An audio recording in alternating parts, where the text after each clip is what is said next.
We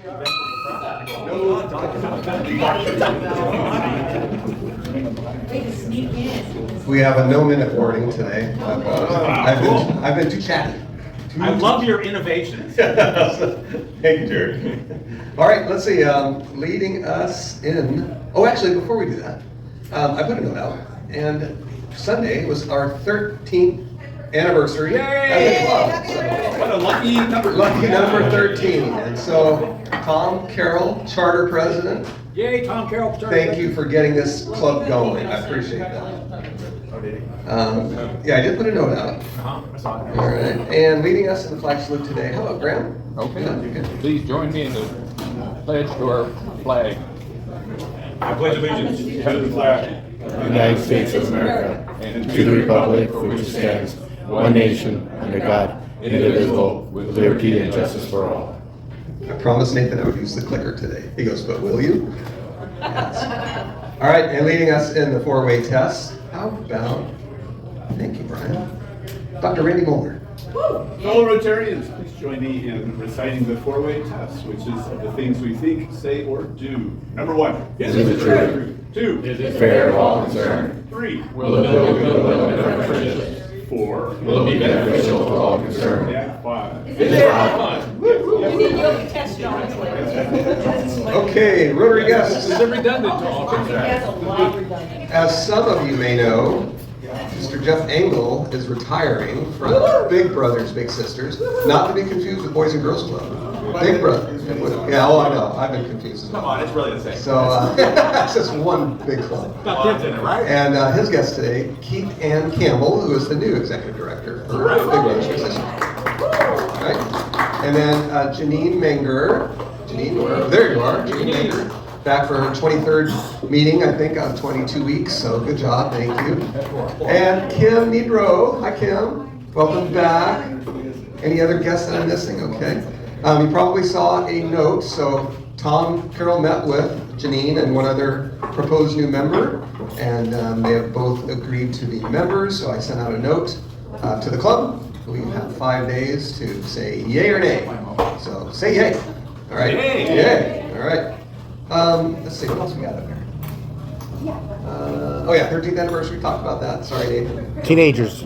We're teenagers now. We are teenagers. Yeah. Terrible teens. Oh, boy. Will be hard to get along with.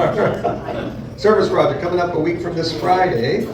I did get finally notification from United Way, and it looks like we're still on for that 8:30 on Friday morning. Not too late to sign up. Troy Oliver just committed, and I just found out that Troy is now on the board for United Way, so congratulations. It'll be a Homes First project, 8:30 to 12:30, Tumwater, yard cleanup, landscaping, and simultaneously, with a shovel in one hand and a pick in the other, painting the exterior trim. So that's what we have going on there. Mike, Yes. what do we need to bring? I sent a note last night asking Corey to see what we need to bring. Save the date again, the 23rd of October. There will be no meeting. We'll be dining on lasagna. Lasagna. All right. Let's see what else. But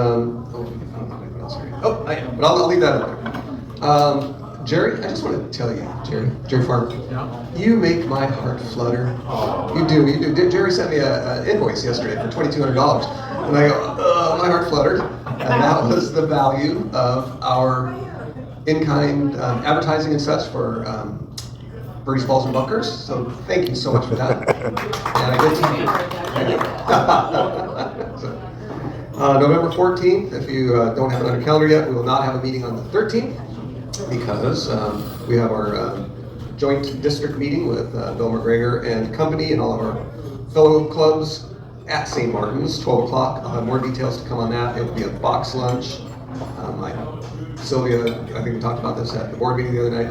I don't think it's mandatory that you buy a lunch, but you can still go, obviously, but I'll make sure that that's on the list. Thank you, Mike. You bet. I'm on a restricted diet. Is it a cardboard box or It is, styrofoam? no, it is styrofoam, Oh. and you'll be asked to take it home because there is no such thing as recycling styrofoam anymore. Yeah, well, that takes Okay, so I am very happy to introduce our guest today.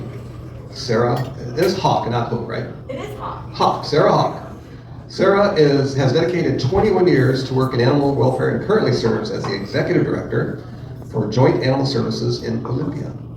Her expertise includes executive leadership, program development, capital campaigns, strategic planning, municipal and field services, and organizational development. Should I keep going? Thank you. Yeah, you don't have to. Oh, okay, all right, okay. She'll tell you more, but please welcome Sarah Hock.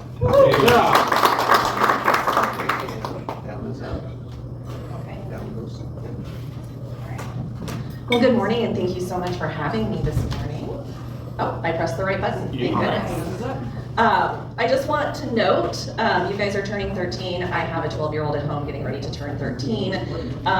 Just reminder, it allows you guys, we can go back to eye rolling, size, you know. Nice. I would definitely live up your teenage years as a Rotary Club while you can. So, you know, did not want to go on about background or anything like that, but just, I came to Joint Animal Services a little over 5 years ago. We moved our family from Arizona to the Pacific Northwest. All that water. Wow, Great what a change of reversal. pace, yes.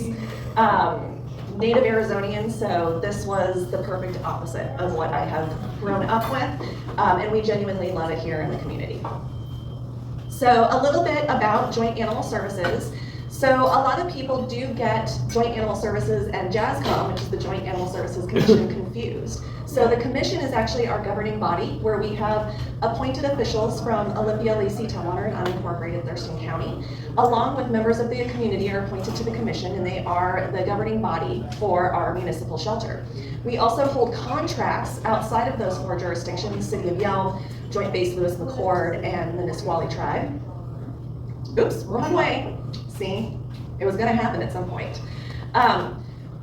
When people think of an animal shelter, or especially a municipal agency, you know, we have the stigma of being the pound, we're animal control with the dog catcher.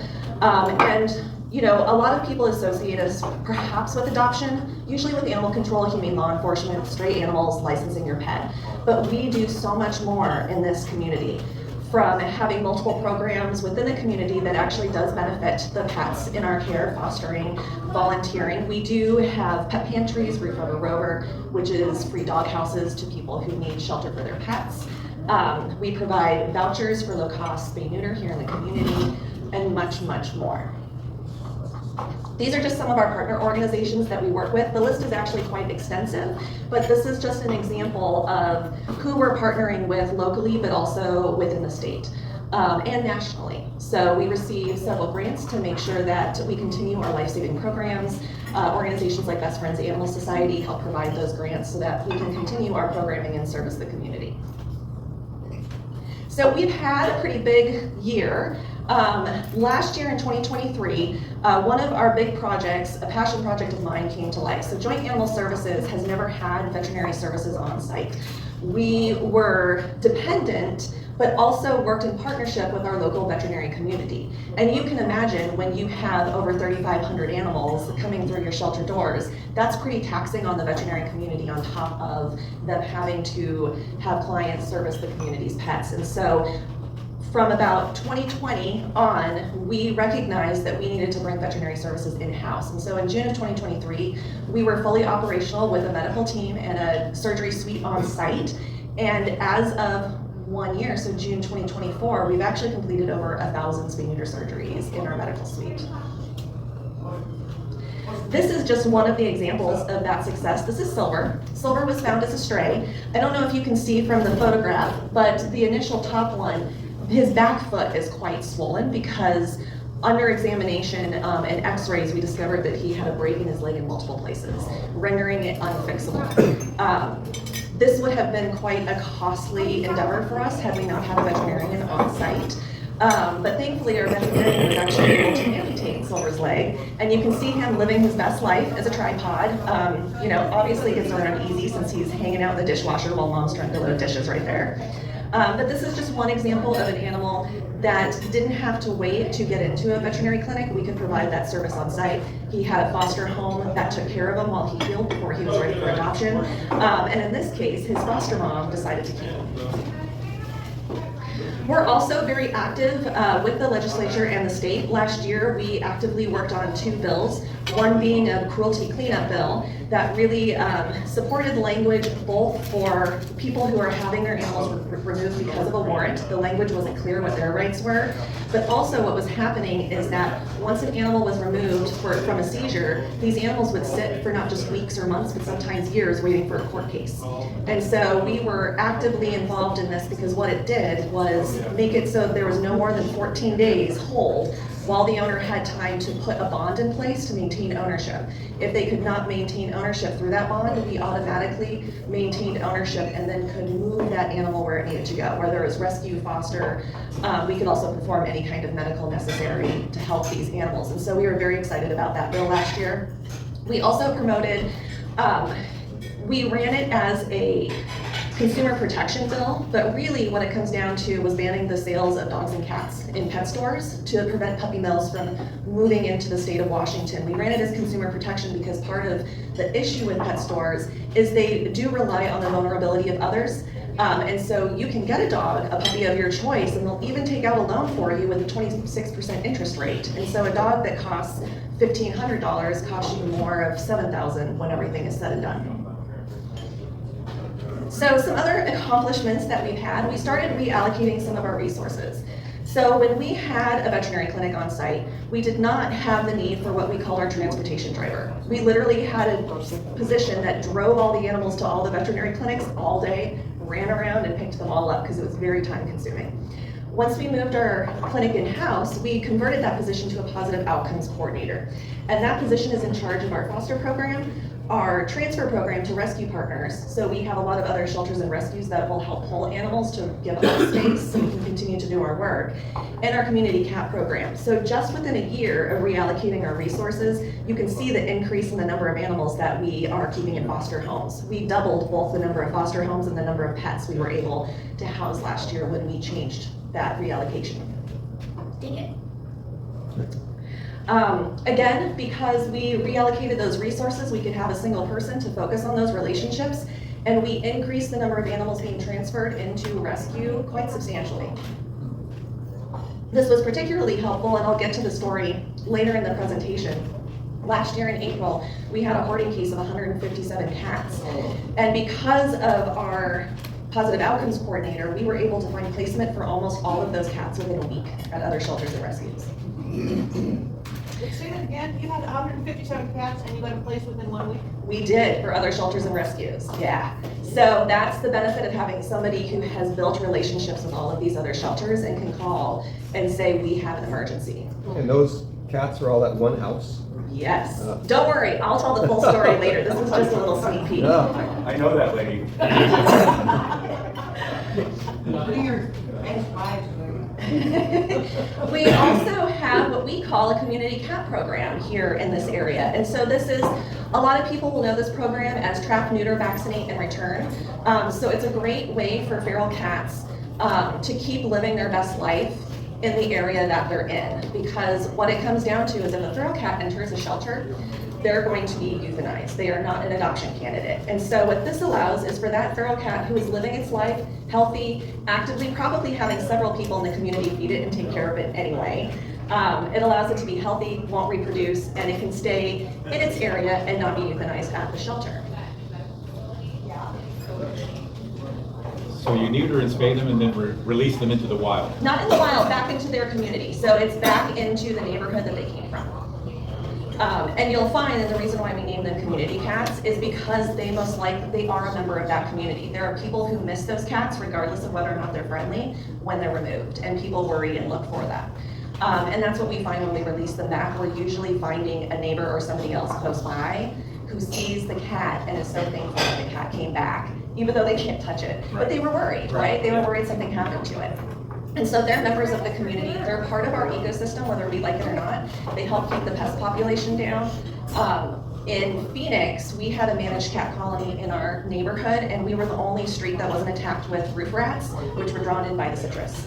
So, some of our programs and services, so I dived in a little bit at the beginning about there's more to us than just animal control and licensing. So our volunteer program last year, we had quite a substantial number, over 7,000 hours of volunteers. which equated to over 3 full-time equivalent employees. We literally could not do what we do without our volunteers.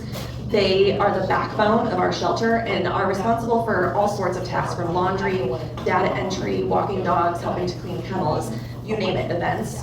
They're a part of what we do, and we don't separate them. They are team members. They're not volunteers and staff. We are all a team. Some other programs that we have. So we have, I mentioned, our low-cost spay neuter vouchers. So on the first of the month, we hand out vouchers to pay for low-cost spay neuter to people who need it.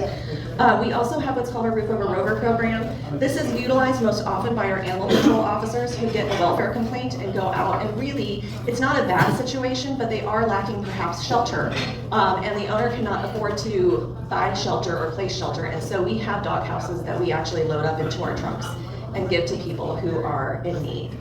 And then one of our other ones is a reunification program. So we have 24/7 online reporting. We're very interactive. We just also signed up with Petco Love Lost that uses AI facial recognition to help people reconnect with their pets. So if you find a pet, lose a pet, you can upload it to Petco Love Lost, and it'll identify if anybody within the system or our shelter system, if an animal that looks similar has come that way or has been found. There we go. We also have a pet food pantry, but besides our own pet food pantry, which we hand out food, we also give out to multiple local organizations. So we give food to the food bank, we give food and supplies to Ole Camp Kitties that goes into the encampments to help give supplies. We also give to Concern for Animals and Covenant Creatures, so that we're making sure pet food and supplies are being handed out to those in need, and that people can stay with their pets, because that's one of the biggest things we want. We don't want these animals coming into the shelter unless it's an emergency, unless it's truly needed. We want them staying with their owners as much as possible. Oh, we also have quite an extensive, with our people wanting to do owner surrenders, we take a very holistic approach. So it's by appointment.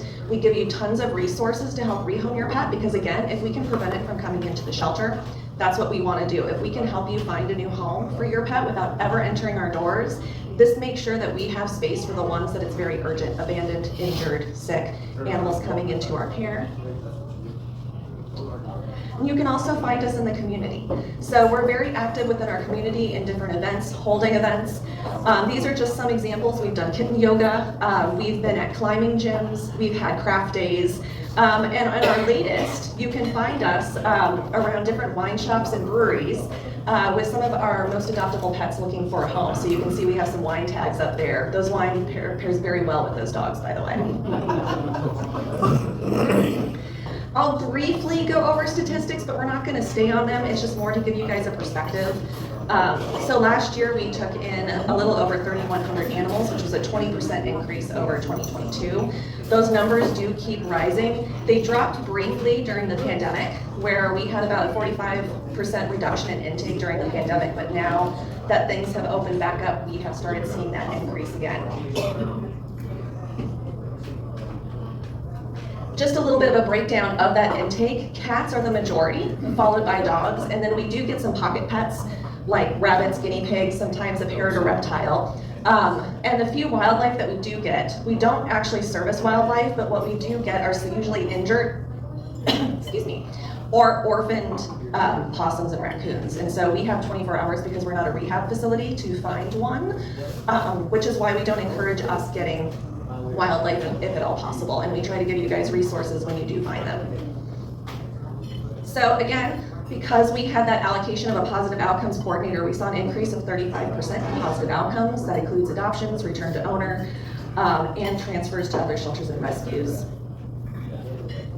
And here's the story for you. So this is Reagan. Reagan came to us because we got a welfare call. She was being kept in a crate, had not left the crate for days, was sitting in her own mess, had not received any food or water. And so that current owner chose to surrender to us, which was the right decision in this case. Reagan was a pretty quirky girl. She was older. And as a lot of older gals, we know what we want, right? We are finicky about where we can be touched. She had certain areas she didn't like to be pet. She had certain ways she wanted to play. She wanted to be an only pet. And so she was a hard placement for us. And after about 6 weeks at the shelter, We get a phone call. Turns out Reagan was removed. Her original owner was actually part of a domestic violence incident, and her perpetrator took the dog as punishment several states away. And so Reagan's mom drove 5 states to be reunited with her in 48 hours. And so Reagan is happily living her best life with her mom, where she should be. This leads into field response. As you guys can see, we do a lot of calls. Thurston County, of course, being the largest area that we cover, we see the largest calls there, but over time we are again seeing an increase in our calls for animal control officers. And this, please keep in mind, this isn't all sad cruelty stuff. We're also in charge of things like nuisance, so this includes barking letters, neighbors mad that their dog pooped on their lawn. So some of this is very benign calls that we go out on, but a lot of it is also more serious. This is the cat case I was talking about earlier. So in April of 2023, a woman was being evicted from her house. She had already somewhat self-identified with us needing to place a couple of cats.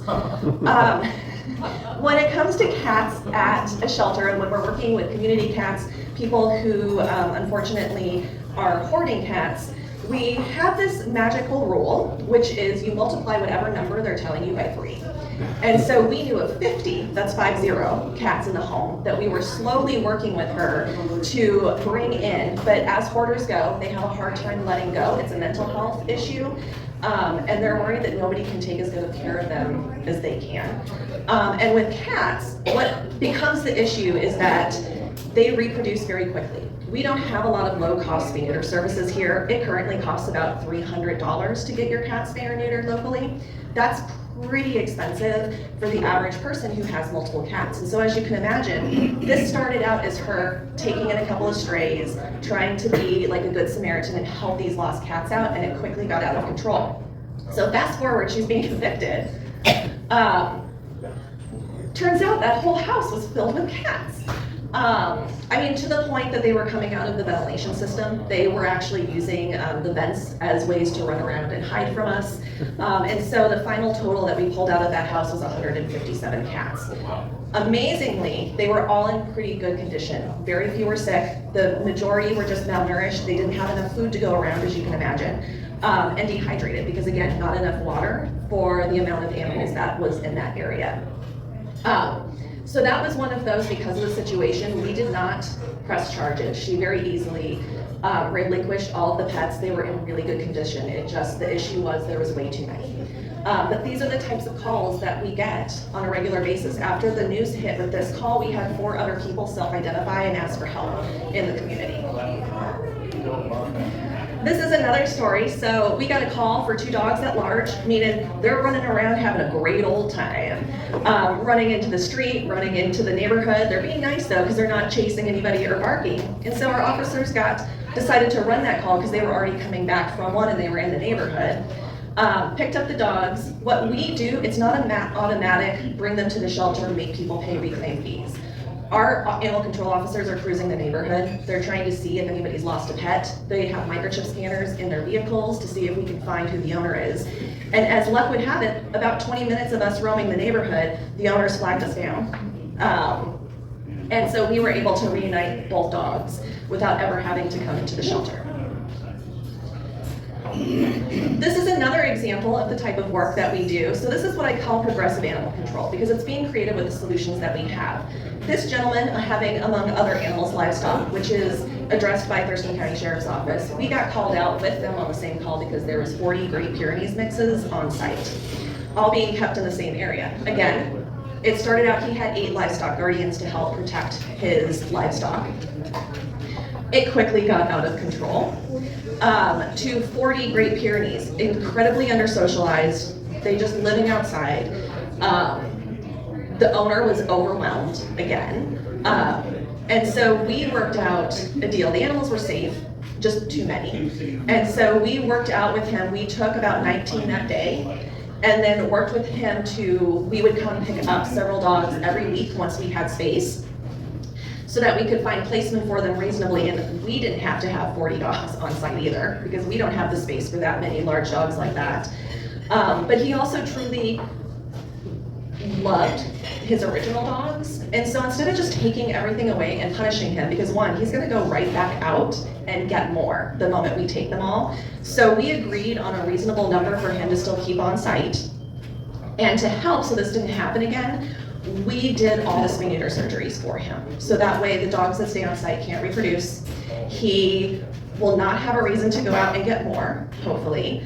But we're trying to solve the problem, because when we go out on these calls, we don't want to have to keep coming back. We want to be creative, and so our one call out is the one time we're there. And so these are the types of solutions we try to come up with, because it's beneficial for everybody. The outcome of us taking 40 dogs from him would not have meant that these dogs had positive outcomes, because we would not have been able to have the space, keep them for long enough to have placement. We're a very small shelter. And so this is the best solution for everybody involved. So if you're now wondering how you can help, these are a few of the ways that you can help.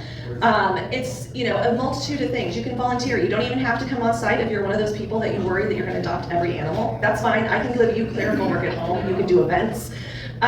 You can foster. We are in this weird space where we can't get enough large dog fosters. And I get it. Large dogs are hard, right? And especially the dogs coming into the shelter.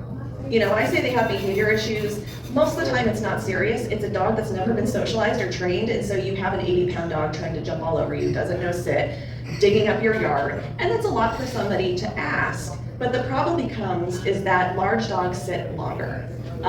They're not what's most popular for people to adopt. That's little dogs and puppies, and so our large dogs sit longer. They have a slew of medical issues a lot of times coming to us, and so they usually need a medical foster, a break. Sometimes our long-term dogs need a break from the shelter. It's a pretty stressful place, and having a week or two away from that is really beneficial for that. So these are some of the ways you can help. If you can't, tell your friends. We take volunteers as young as 11 with a parent, and once they're 14, they can volunteer on their own. And with that, if you guys have any questions, I will open it up to you as long as you guys have time. I have a question. So years ago, the state governor and his family had a bat exposure. There was a bat stuck in the official mansion for the governor. I'm curious, would you be the number to call for a bat in your house, and what do you do about that? No, we would not be. Okay. That would be a call for the health department. Okay.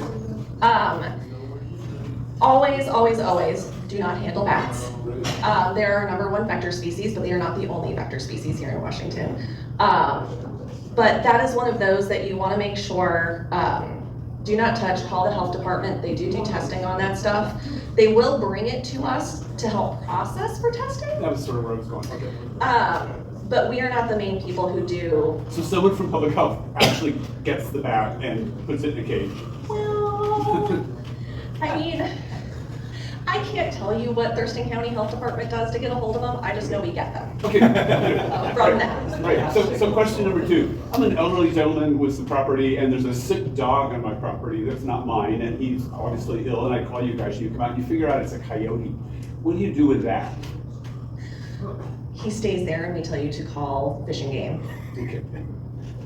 We're not trying to capture or handle a coyote, a bear, any of that. What if he's just park coyote? Still a big no.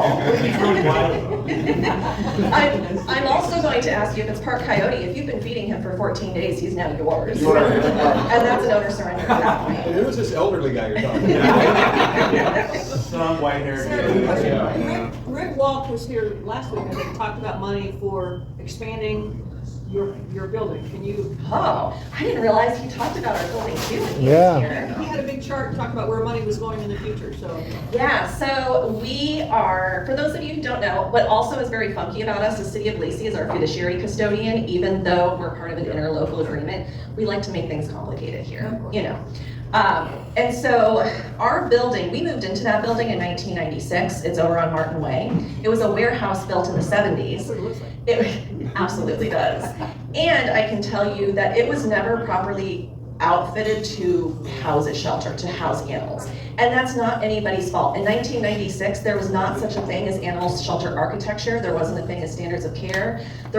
We didn't know what we know now about what we need to build a safe animal shelter. And so because of that, nobody thought to redo the plumbing, or they thought redoing the plumbing was too expensive. So we had cast iron pipes that were literally getting chemicals and animal waste going down those pipes. And so we've been dealing, for example, major plumbing issues where half of our building now, the floors have been ripped up to replace the piping because it was disintegrated and it was backflowing up into the kennels and other work areas. And so that building is failing. What we're in the middle of doing now is doing a space needs assessment with Animal Arts, which is an architectural firm that specializes in animal shelters and veterinary clinics. And they're going to be giving us an idea of what our true need is. They evaluate the community. They took the City of Lacey's capital facilities plan that kind of looked at the next 30 years of what the City of Lacey was going to need. We were a part of that. And so they took that information, they took our data, and that we're currently looking at what a new shelter would look like, what those costs would look like, where's the best location for that building to be. And we're doing all of that data collection so that we have a solid number, hopefully by the end of the year, of what it will cost us to build a new animal shelter. And so once we have that, we'll know more about partly what the jurisdiction's responsibilities are to help contribute to that building, but most likely we will probably need community help with a capital campaign to complete the building of that new building. Back there and then. Yeah, I start off with the good news is my neighbor fixed the problem herself. But what was my recourse with me and I talked to my other neighbor over here on this side of this neighbor who had a dog. What was gonna be our recourse if she didn't fix the problem with the yipping and the barking and the howling inside of her house when she's gone? That's where the problem lays. It would go on for hours, 8, 9 hours with your, you know, like, Yeah. you're not here, I'm here. So Can you do that one more time, Janine? That's really, really good. Yeah. the municipal codes don't allow for serious escalation in those cases, so the most she would ever receive is a fine. We could continue to fine her, but there is no recourse such as removing the animal in that circumstance. You would almost be better off with that recourse is pursuing that civilly with your neighbors to move, like do a court case yourself, because the most we can do, we can continue to have conversations, we can issue them fines, but that's the most we're ever going to be able to do. Some of those are very low priority, and the way the codes are written doesn't allow for much more than that. Yeah, I'm not surprised. It is frustrating. She's a very considerate person, a very kind person. She just was overwhelmed with this puppy and it was just ruling her house. Oh yeah, no, and some people don't know, especially if she was gone all day, how would she know, right? Who told her? Well, it relies on that, right? Like it relies on people letting you know what's going on. You were nice. You know, there's training that should be happening. There's, you know, a lot of people don't know the amount of responsibility that comes with a pet. And a lot of that is training specifically so that they don't bark, crate training, like working on that stuff so that the pets have manners and that part of that social contract that we all have within the community. He had his hand up. Oh, okay. We're trading, so this Okay. is the last question. Is that okay? Can I work your question in? Nope. So, do you do background checks on the people that are adopting pets? Yes. No. Yes, you don't know, yeah. No, we don't. Let the check see my fence sign up all the time. Not since I've been here. Oh, good to know. No, we don't do any kind of background checks. That's a barrier. I'm really huge on removing barriers because my biggest competition is pet stores and being able to buy a pet online. Like somebody can literally Google a Yorkie puppy and within 20 minutes be having a puppy literally shipped to their door. That's who I'm competing with. We believe that 95% of people are truly trying to do what's best. They want a member of their household, so we try to remove those barriers. We also try to consider it as you're an adult. You get the right to make adult decisions. And it's not on us to do things like landlord checks to make sure you're not lying to us. Like, that's your responsibility as an adult to make sure that you have a pet. So if somebody, just to follow up, so if somebody comes in and adopts 5 dogs in a row, does that raise any red flags, or do you think you have another order on the way? I've never seen that ever. Okay. Yeah. And I mean, honestly, like, there are other things to consider. Like, how much, you know, we could be talking about a farmer who over the, like 5 years has adopted animals and has like 5 acres. That doesn't make him a bad pet owner because he has 5 dogs. We do have a shelter database system. So like anybody that we've interacted with from an animal control, it is flagged. So if we had multiple issues with somebody, and specifically like, and I'm not talking about minor issues where like they once had their neighbor call on them for letting their dog poop in their yard. That's not the stuff that I'm looking at. I'm looking at, you know, have we been out to their house multiple times for welfare checks? That's probably not somebody we're going to adopt to, but it comes up in our system when they give us their name or their phone number. Thanks, that's where I was going. That is really good to know because I'm a true here. We're on dog number 4 and we've adopted 2 cats too. Highly recommend the procedure. It's fabulous. The gal who came out was like, this one's a bouncer. This one you're gonna need to get a little bit higher fence to keep, but that was 4 years ago. So if the policies change, that's really cool. I think maybe it needs to be a little bit more pushed out so people know. We have conversations with people about those animals to be like, hey, this is an escape artist. Like, we've literally had this dog in our care for like 5 times before the owner stopped reclaiming it. It's going to escape. What's your plan? Randy, did you have one more? No, I'll probably. All right. Yeah, I yeah. have a question. So, a good friend of mine just adopted about maybe 3 or 4 weeks ago, but he said that because of the excessive amount of dogs, that there was a no-fee adoption. Yeah. So, Could you repeat the question? So he, a friend of his adopted a dog for like no adoption fee because we were running a special. And so we do get grants. Again, Husky Municipal Code does not let us waive fees without somebody paying for them somehow because it becomes gifting of public funds. But we have grants such as Best Friends Animal Society gave us $5,000 to waive fees over the summer when we needed to, when we were full. So every time space became an issue, we would waive adoption fees and sometimes even waiving reclaim fees for people who it was a first time incident to get those animals out of the shelter as quickly as possible. Best Friends also just gave us, we just finalized the paperwork, they're giving us $25,000 to continue to hold no adoption fee events for the next year. So we have that flexibility now for the next year for any time we need to alleviate some space, we can waive all adoption fees to do free adoptions. Sarah, thank you. Give Sarah a big hand. Very much.